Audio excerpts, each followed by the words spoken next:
బాగా super hit అయిన cinema 'విక్రమార్కుడు' గుర్తుంది కదా. అది బీహార్ని ఉద్దేశించి తీసినట్టున్నారు అప్పట్లో.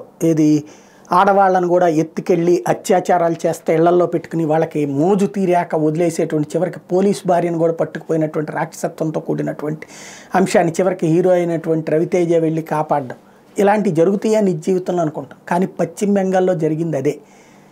మహిళలు రోడ్డెక్కి చీపుర్లు కర్రలు చాటలు పుచ్చుకుని కొట్టడం బిగించేసేదాకా బయటికి రాలేదు. అక్కడ ఉన్నటువంటి తృణమూల్ కాంగ్రెస్ నాయకుడు చేసినటువంటి అరాచకాలు.